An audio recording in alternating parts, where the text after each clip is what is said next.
Hi, sweet beans. Welcome back to Wild Geese. I'm your host, Anna. I'm going to go a little off the usual routine today, and I'm going to do a 2025 reading wrapped. I'm going to talk about 6 of my favorite books that I read this year, and then I've narrowed it down to a list of 8 of my favorite essays. These are not necessarily books and essays that were published this year. I just read them for the first time this year. And I just want to preface that I am an incredibly slow reader.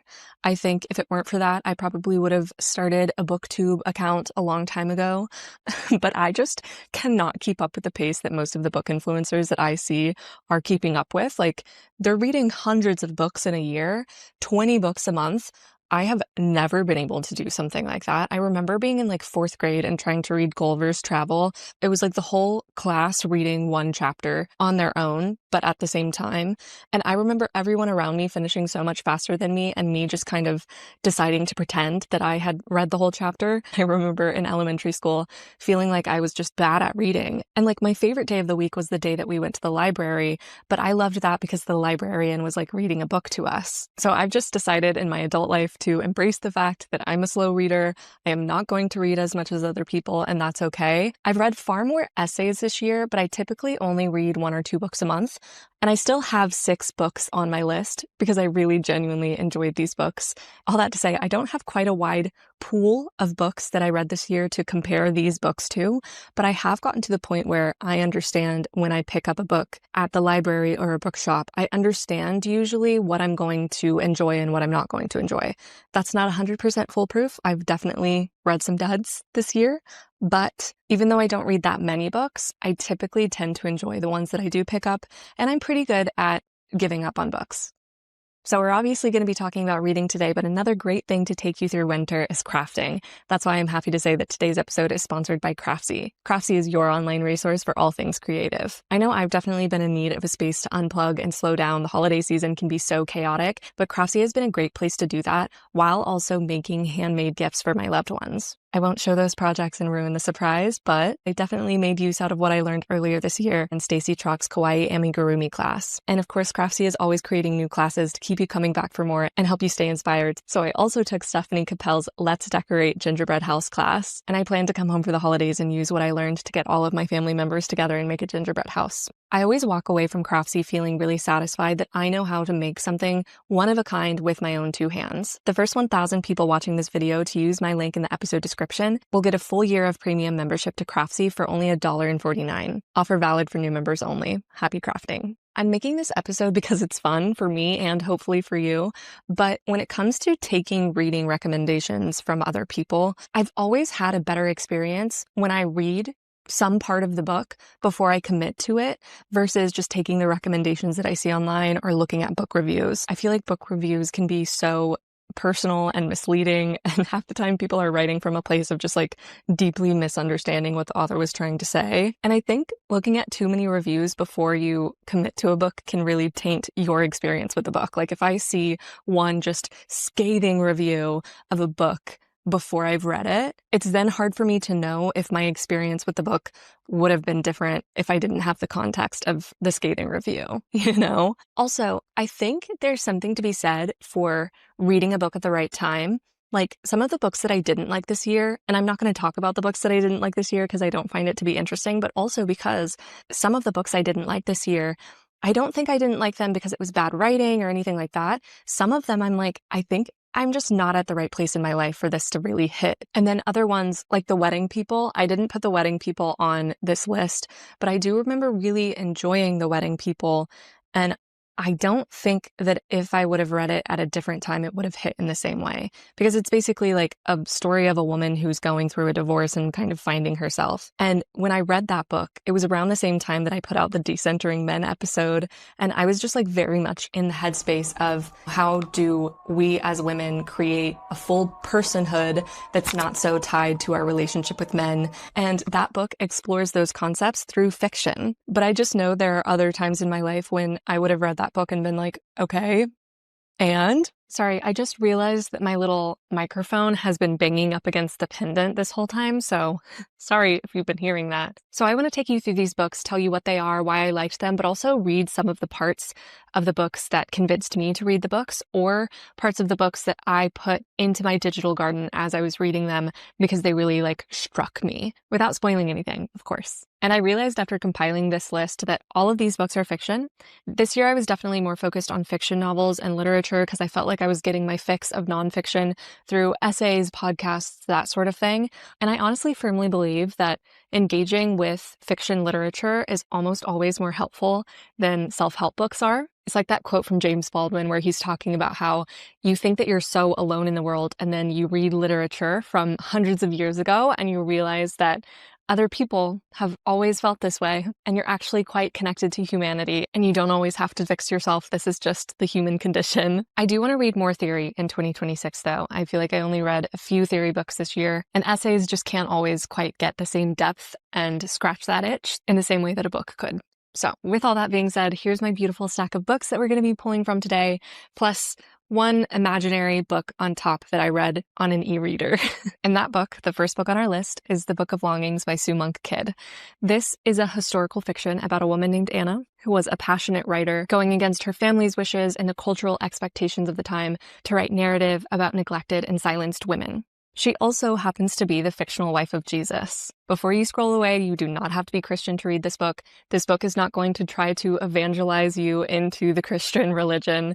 It's not even really a religious book, in my opinion. It's more of a feminist one. Sue Monk Kidd told the story and did the research for it, not necessarily through a theological lens, but more through a historical lens. It really focuses on the humanity of these characters, and you get a glimpse of who these people might have actually been in their day-to-day lives. Something really interesting about this book was that I feel like it was the first time that I fully understood that Jesus was a political revolutionary. And it was the Roman Empire that believed him to be a threat to the state, which got him crucified. Then, of course, Christianity became absorbed into the Roman Empire, which effectively washed out so much of the political context behind the story of Jesus. The Book of Longings was the first time I felt like I saw the figure of Jesus Christ actually placed into the historical context that he would have lived in, and that was fascinating. But this book is not even about him, it's about his wife. And this quote from the first page is what made me pick up this book. I think I saw this decontextualized on Tumblr or something and then looked up what it was.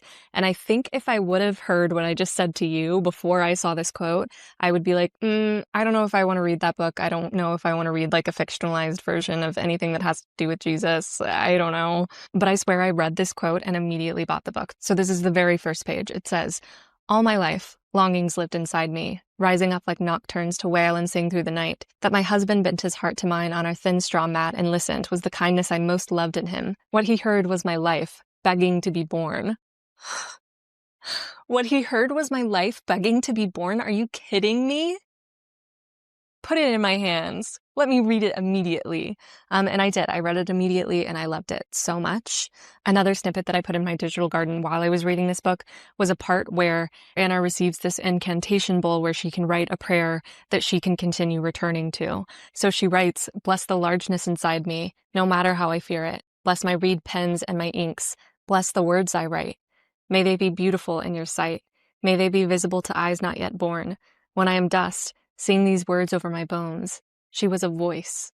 And I don't know, I think that this was the first book that I really, really loved this year. And I think it was the perfect launching pad towards a year that has been defined by learning to follow my longings. 2 episodes ago, I talked all about that. And I'm still deep in the thick of learning how to do that. But it was just a beautiful fictional story of a woman who knew deep love and deep judgment and could hold both of those things and still move with an uncompromising force towards the things that she longs for, even if it means great sacrifice, even if it means looking selfish to the people around her. Similar to The Wedding People, I read this around the time that I was making the Decentering Men episode and the Selfish Women episode. It's funny, having these episodes throughout the year, I can kind of track the evolution of where my mind has been. That's kind of a cool gift to myself, but I digress. Loved The Book of Longings, highly recommend. And I'll just clarify, these are in order based on when I read them, not how much I liked them. I feel like it's really cool for me to look back on the books that I read and kind of trace the timeline of the year. So the next book is The 7-Year Slip by Ashley Poston. I picked this up because my roommate had it. We have this whole big bookshelf that feels like kind of a communal library in my apartment.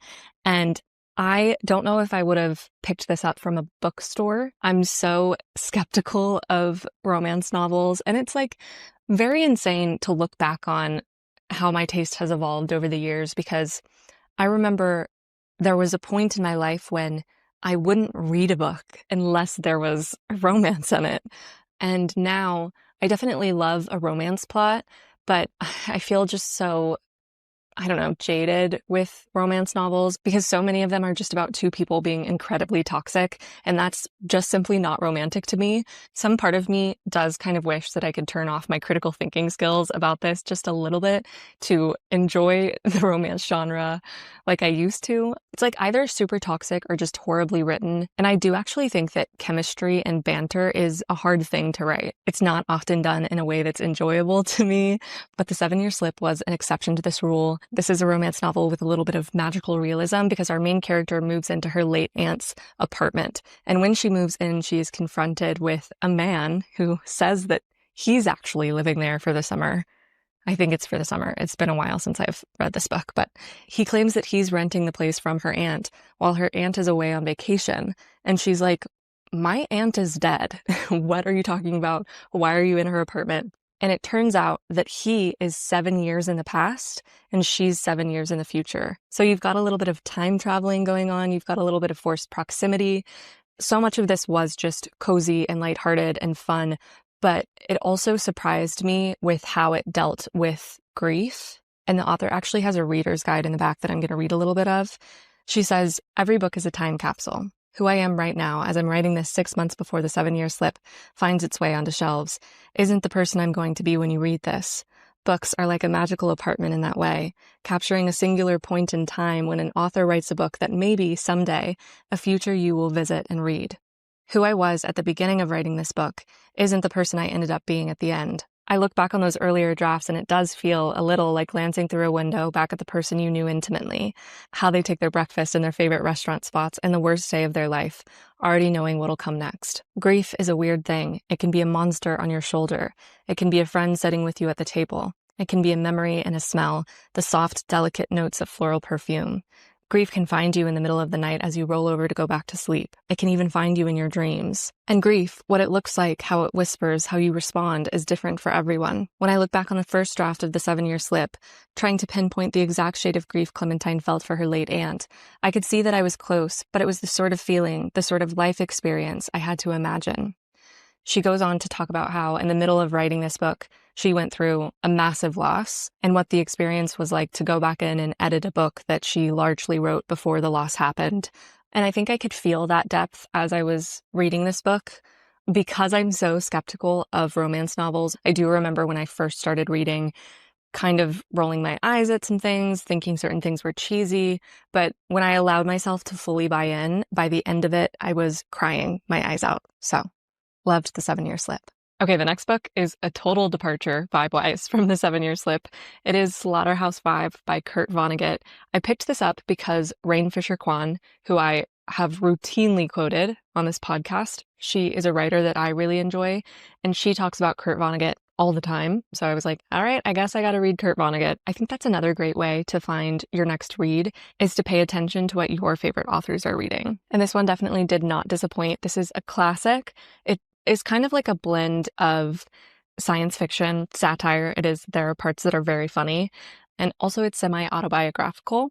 It is very anti-war, so love that. What's funny to me about having this on the list is that if you would have asked me a year ago if a book written about war by a white man would make it to my top, I would feel like you're insane.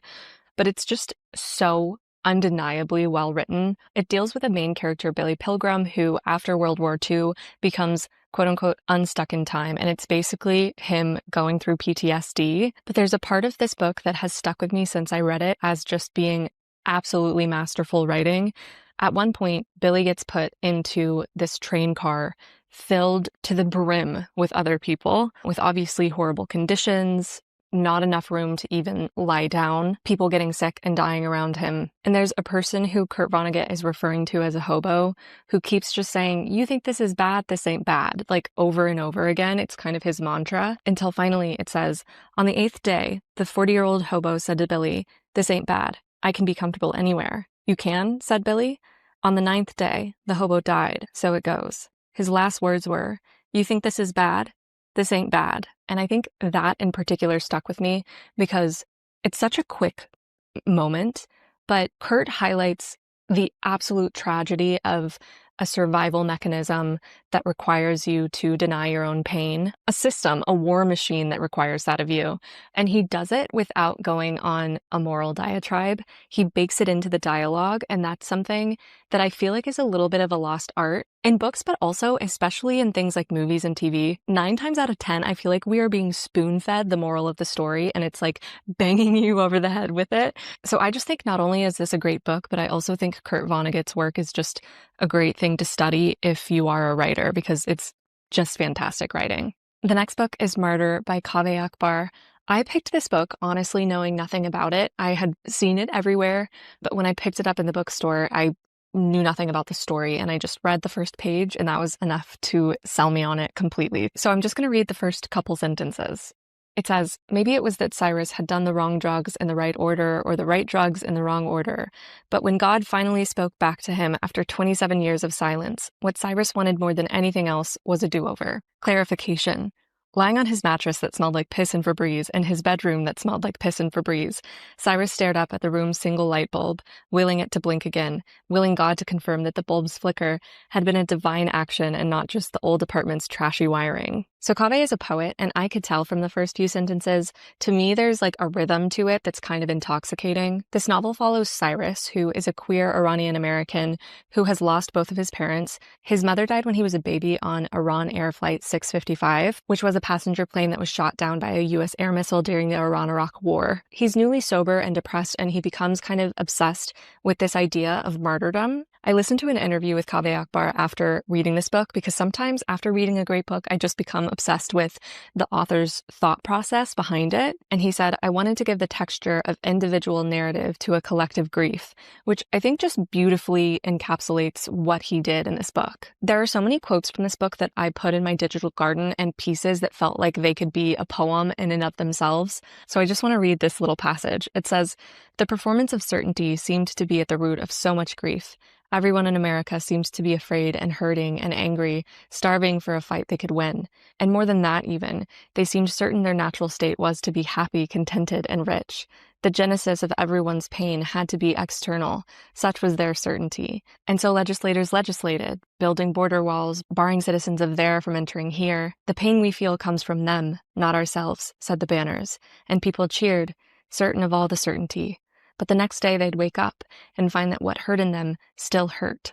There's also a good amount of this book that grapples with ideas of grace and goodness, what it means to be good, what it means to be afforded grace, how the binary between good and evil is sort of a mythology. And I was reading this around the same time that I put out the critical thinking episode, where I talked about that a lot. So again, it's just interesting to see how I don't always incorporate these things into the episodes, but it's interesting to see how the fiction that I am reading is influencing what I'm thinking about at large throughout my life. This was definitely a case of reading this book at the right time. It so seamlessly fit in with so many thoughts that I was having. Next on the list is Giovanni's Room by James Baldwin. This is one that I had on my list for a long time because I feel like I've been seeing quotes from it on Tumblr for years now. So I finally picked it up because I saw this rendition of it, which I hate that the light is like this right now. But isn't that just such a beautiful cover? But this book is about a man named David who's living in Paris. His girlfriend has just gone off to Spain to think about maybe marrying him. And during the time that she's away, David has a love affair with a man named Giovanni. You know from the beginning that this story will end in tragedy, and it's a love story that confronts shame and the complicated ways that shame can actually make you hate yourself and the people that you love. I'm just going to read a little excerpt. So it says, "Love him," says Jacques with vehemence. Love him and let him love you. Do you think anything else under heaven really matters? And how long at the best can it last, since you are both men and still have everywhere to go? Only 5 minutes, I assure you. Only 5 minutes, and most of that in the dark. And if you think of them as dirty, then they will be dirty. They will be dirty because you will be giving nothing. You will be despising your flesh and his. But you can make your time together anything but dirty. You can give each other something which will make both of you better forever, if you will not be ashamed, if you will only not play it safe. You play it safe long enough, and you'll end up trapped in your own dirty body forever and forever and forever, like me. So anyway, I inhaled this book. It's a heavy one, but it's a fast one. And if you're wanting to get into classics, I feel like this is a pretty good entry point. I don't know. Let me know if you disagree, but I feel like this would be a good one to get you into classics. Okay, the last book on the list, arguably my favorite book of the year. I don't know. I'm reluctant to say that, but I do think this is one that I read very quickly for how long of a book it is. And it has really stuck with me as a whole since I read it. And that's The Book Thief by Markus Zusak. I almost feel silly making a video in 2025 telling you to read The Book Thief because obviously everyone's heard of The Book Thief. This was so popular back when I was in, I don't know, early high school. I remember watching the movie and enjoying it, but I decided to pick this up because it's a book that's narrated by death, and the concept of that was really enthralling to me. But this book is about a little girl named Liesel who goes to live with her foster parents, Hans and Rosa Zimmermann, who are living in Nazi Germany during World War II. They take in a Jewish boy named Max and hide them in their basement. I talked a lot about this book a couple episodes back. I think it's called like Creating in the Age of Distraction, that episode. This book is absolutely devastating on so many fronts. And I don't know that I would blanket say that everyone should read this book right now because while I was reading it, I do remember having a conversation with someone. We were like at the park and I was talking to them about how anxious I was feeling. And they were like, do you think that might have something to do with the fact that you're reading a book about the Holocaust right now as ICE agents are disappearing people off the street? And I was like, maybe, but it also is such a beautiful story of human beings loving and caring for one another. At one point, Max comes up from the basement while the rest of the family is in a bomb shelter. And that's his first time in a very long time seeing the outside world outside of the basement. And when he tells Liesel that he did that after they come back from the bomb shelter, it says, Max lifted his head with great sorrow and great astonishment. There were stars, he said. They burned my eyes. I think I could talk about this book for hours and pull quotes from it for hours. It had me crying on like every other page. But also something that's very cool is that in the back of the book, there's bonus material, and Markus Zusak takes you through his writing process, which again, like I was saying a second ago, I am so enamored with hearing more about an author's writing process. But like this was him sketching out the chapters and the timeline of the book. He also talks about the drafts that he wrote before he decided that death was going to be the narrator of the book. And that's really interesting to hear about. I just found all of this to be fascinating. So if you do read the book, don't skip that part in the back, because I did actually skip it the first time that I read it, and then I picked it back up to put my notes into my digital garden and realized I had skipped such a juicy part. Okay, now on to essays. This was very hard to pin down, and I feel like a lot of these are essays that I did actually quote in episodes throughout this year, and it makes sense that these are the ones that stuck because I was like in conversation with them, you know? But the first one on the list is In Defense of Pretension by Ion Artin. I'm just going to read a little quote from it, classically. It says, those who hate art and diminish it will argue in favor of the cold rationalism nonfiction and science can give us. My question is, what has science alone ever accomplished for us as people? If you remove empathy and open-mindedness, the two traits I would argue art alone can teach us, from the way medicine is practiced or policy is passed, what are we left with? It was cold, reasonable rationalism that gave us slavery and has allowed the perpetuating of genocides the world over.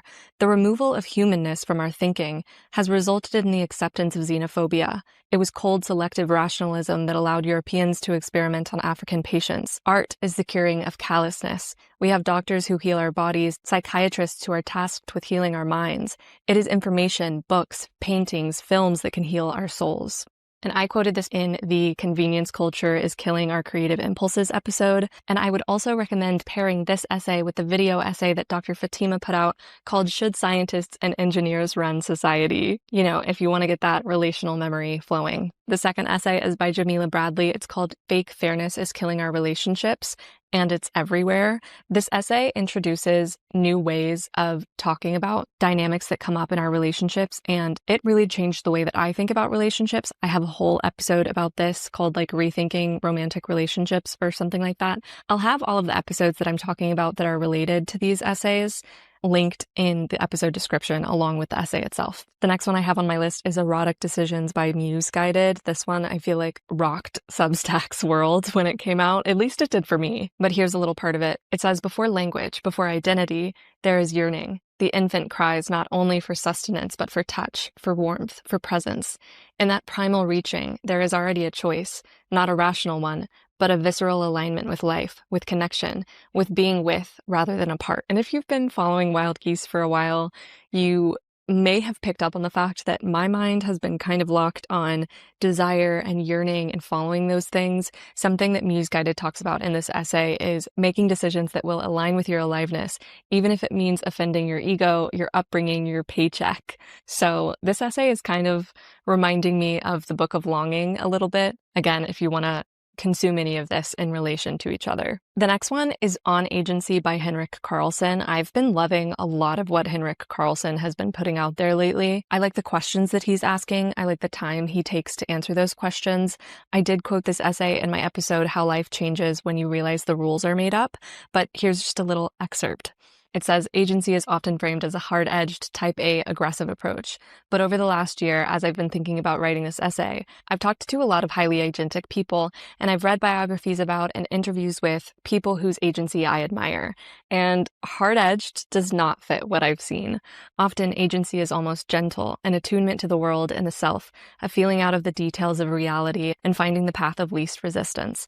There is sometimes considerable force involved, hard work, but it's like the force of a river being pulled towards the sea. I think if I'm remembering correctly, reading that essay is what made me start thinking about what it means to have agency in your own life. So, highly recommend. The next essay is Celine Unlin's No One Told Me About Proust. And I think I would credit this essay as what inspired me to read more classics this year than I have since probably high school. I think it's so easy to look at classics and write them off as pretentious or boring, not worth your time, whatever. But I think especially right now with all of the slop being put out there, reading classics is such a valuable use of your time.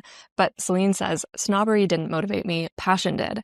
I wanted to read the books that others loved. It was Lydia Davis's unyielding love for Proust that convinced me to read him.